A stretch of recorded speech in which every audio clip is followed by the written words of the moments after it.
Hello and welcome to the Villa Park podcast. It's me, Rich, and I'm back with our favourite football expert, football data expert, Gareth, to go through another Talking Tactics show where we've actually won again. We were going for a great run, and then we've been on a bit of a bad run of games with three in a row, three defeats in a row, where we've kind of picked to death and analysed to death the defeats. But now we've got a victory. So Gareth, welcome first, and how are you doing? It's great to report on a victory again. Thank you, Rick. Yeah, good to see you, mate. Yeah, it is. It always is, isn't it? It's nice to. It's important on a victory. I think we did well. Just discussed. It, it's we didn't do it, to be honest. Yeah, absolutely. I don't know if we're just struggling there with the internet, but yeah, it is great to get a victory, and we're gonna dissect into detail. We're gonna go for our usual slides. We've got our match of the day analysis as well. So let's take a look at our usual passing networks. If you're with us, Gareth, looking here in new bright Yes, mate. graphics. What are we seeing here? How are we looking? I mean, looking there in terms of the from me looking at layman's terms, that kind of player X threat value, back in on the wings with Cash and Dina again. Yeah, definitely. Yeah, it was obviously the after studying it and doing everything on it, it was quite clear that although the expected threat wasn't that high, back again with Cash and Dina, a lot of this is to remind people is from passes into from these areas or certain areas into down more dangerous areas. Therefore, an expected threat value is given to that pass. We can clearly see here that I've color coded sort of the passing sort of lanes a little bit, sort of the nodes a little bit better, so that people can see sort of a high or a medium or a low volume of passing. More often than not, we're seeing the Martinez to Mings. A lot of this, remember, is think about playing out from the back again. We'll get into that a bit more later. But you think about playing out from the back, the Martinez to Mings passing combination was quite a lot because that's how the build-up started. Secondly, we can see here that Mings, Dina, Louise, Konsa, Kamara and Cash are then into those threes together. And this was partly because of the threat from Decore and Anana in the 4-5-1, pushing up as the 2-8s in midfield for Everton. So this is why we're seeing these two lots of threes in these wider areas. Oh, excellent. And we picked up on that in the Arsenal game on the opposite with Arsenal using those passing networks with, I believe it was White, Odegaard, and Saka.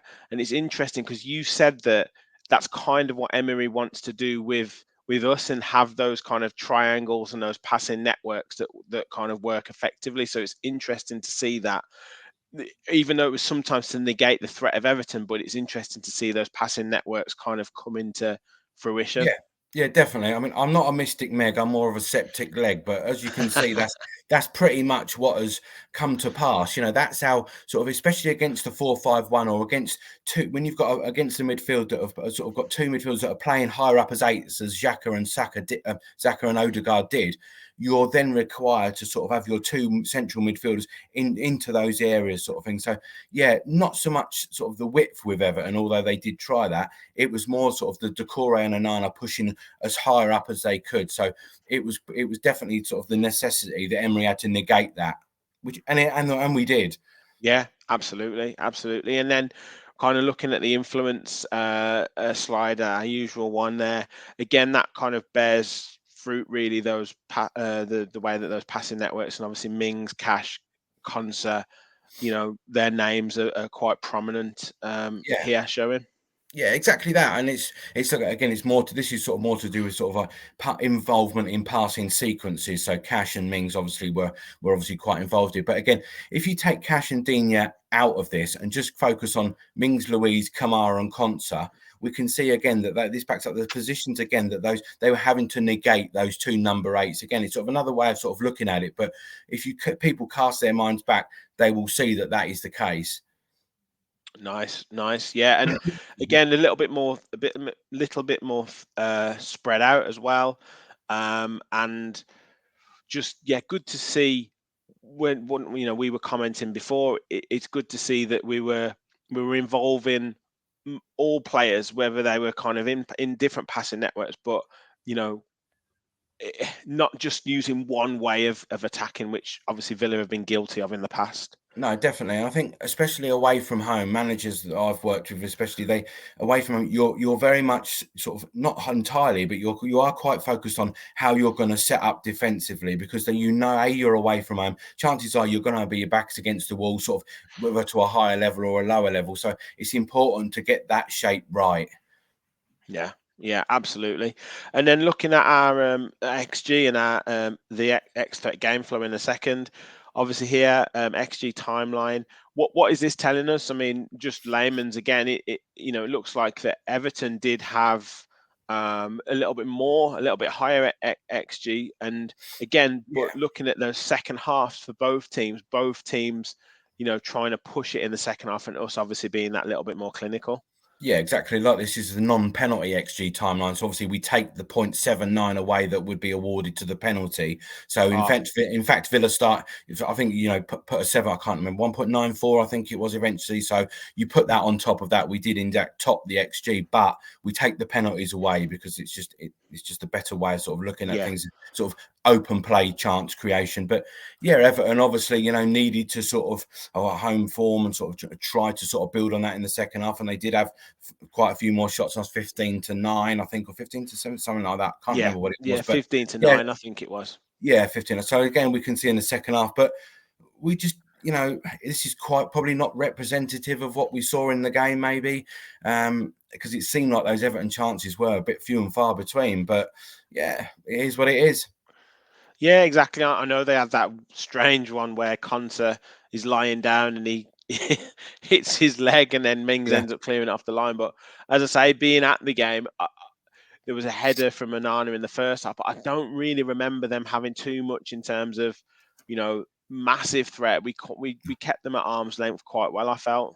Yeah, I think all of my when I was sort of plotting all the shots and everything, I looked and there was a lot of sort of low XG chances. So yeah, Yeah, and then quick look at the kind of game flow, and to me, again, we've gone through the game against Arsenal, game against Man City, where it's clear to see there was a lot more for the opposition, but yeah, here it's a little bit more spread, and obviously being away from home, it's good to see us kind of carrying that threat as well.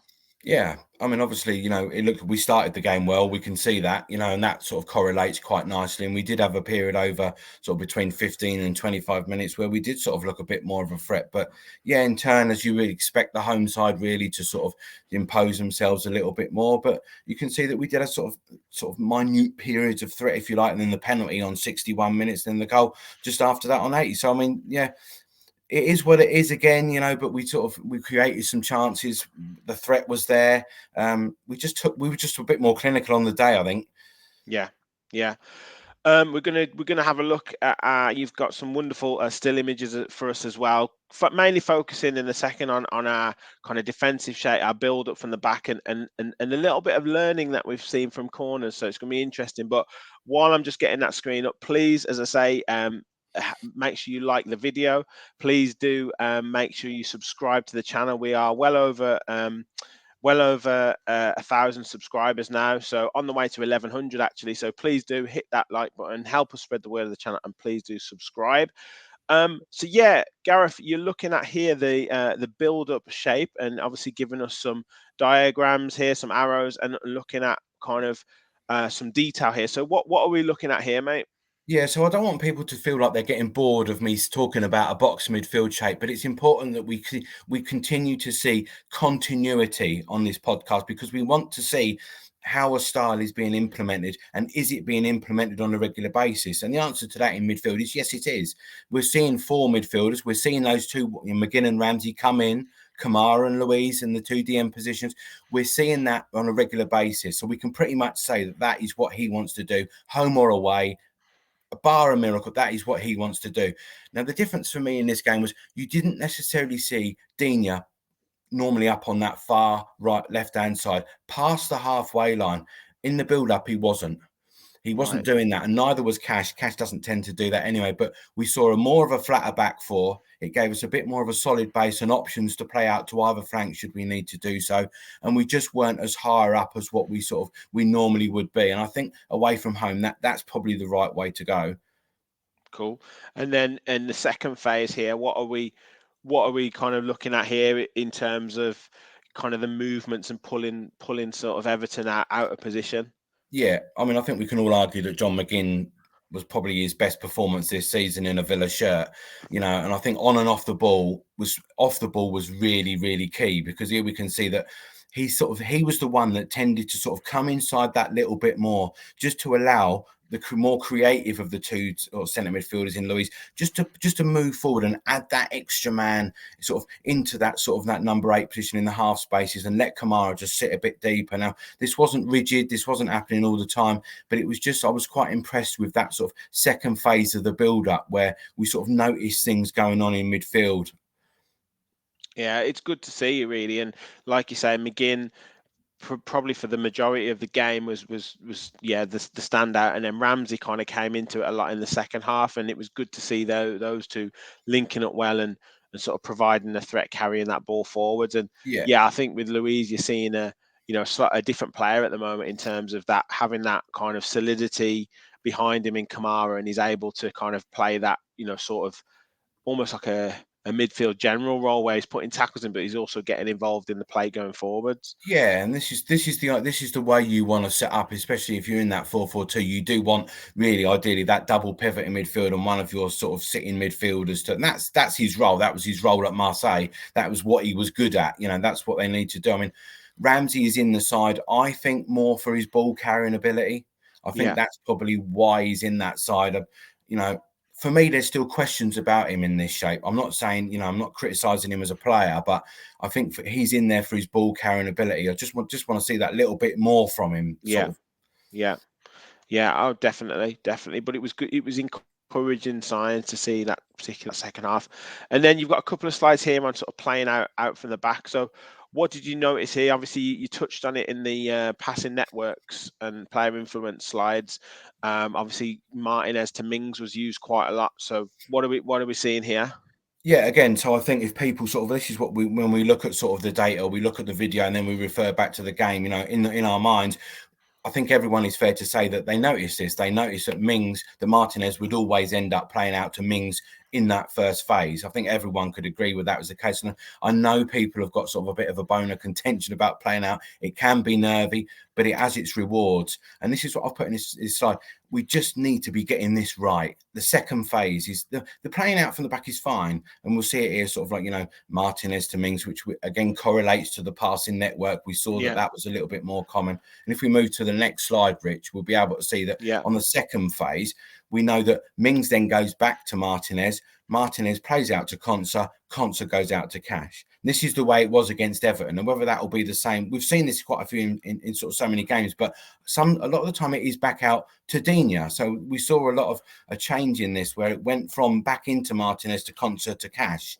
Now, whether this was to draw Everton into a certain position on that right-hand side so that space was then available on the left, I'm not quite sure, because that was the phase that I didn't quite understand sort of came out right, because after that second phase, we sort of didn't hit the note. We didn't quite know exactly No, what. I get you. It's what happens once that ball goes there, because really you should be looking to, break through, get the ball forwards a little bit quicker, or you've got a little pass into here into Louise. Can he ask for it here? What Arsenal you did to us so well was that quick switch out. There's just that next part, like you say, that we need to get better at. Yeah, I mean, these are the sort of things these are tactical nuances. These are really sort of in-depth sort of things we're looking at, but this is the detail that he wants to get right. And that is the sort of the way it's about sort of coming inside, maybe like you say, playing back into Kamara and then Kamara out to what or whatever. But they just need to sort of come up with a solution into sort of that second or third phase of the build-up. Yeah. And obviously a big bone of love and is our set pieces. And I don't know if it's a little bit of here or a little bit of learning that we've done, but obviously you've set this up as a defensive corner setup is it a lesson learned? So, what did you notice from our defending on set pieces for this game? Yeah, I mean, I noticed it straight away. I mean, whether it is because of what happened in previous games, especially like I say, the Rodri goal was a sort of as we spoke about at the time, was like a big error tactically from the setup was poor. And here we can see that Villa have actually put an extra man in Digne further on from the near posts, ahead of Mings, ahead of Watkins. And Mings and Watkins are the two players that are the headers of the ball. They are the ones that do not move. They were the ones that will attack that ball at the near post. And here we've got sort of a Digne sort of moving, just in case somebody sort of makes that near post run, which Doucouré does in this instance, if I remember Yeah. right, he does. So the ball is then cleared. But this is exactly what sort of we saw against Manchester City that was wrong. There was not that cover on the near post. Now, some might argue, okay, somebody peels round the back, you know, there's space at the back there. Again, we highlighted that on the pod against Manchester City. There was that space at the back. So again, this is about getting things right zonally, because you're part zonal, you're part man marking here. So, but it was just something that I noticed, and I've inserted sort of another screenshot that it was the same from the other side. So a bit of a different setup from Everton, you know, but they didn't bother to crowd out Martinez in the end because it just wasn't worth it. He was coming for everything. So yeah, just that sort of little tweak I noticed.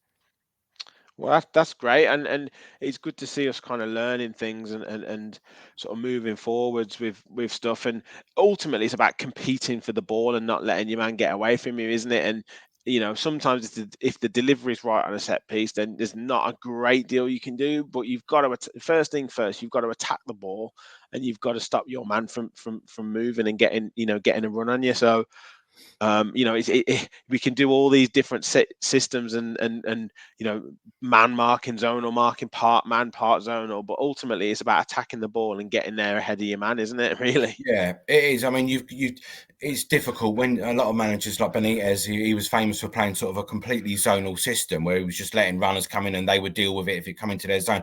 Villa sort of employs sort of like a mixture of both, sort of a zonal on that sort of 6 yard line, and then sort of man markers behind it. But the issue is that one of your bigger sort of attackers of the ball, Mings, is that he's just there to attack that ball. So whether he would be better off, you know, sort of being a man marker as opposed to then sticking somebody else in there, I don't know. But being the tallest and the good headers of the ball that Watkins and Mings are, I guess it makes sense to have them in that position. Yeah, yeah. Well, as we said before we came on the show, mate, it was a satisfactory win, very satisfactory win, winning 2-0 away from home. And we both commented that, it felt like we kind of kept Everton at arm's length. And it was nice to see, without being too big-headed, Villa not really having to get out of sort of third gear to win a game. And we know we've had that done to us many times. And it was nice to be sort of on the other end of that. Yeah, it was. It was nice to see us do that. I think you're spot on. Especially away from home. It doesn't matter where you go in the Premier League. Away from home is a tricky fixture, you know.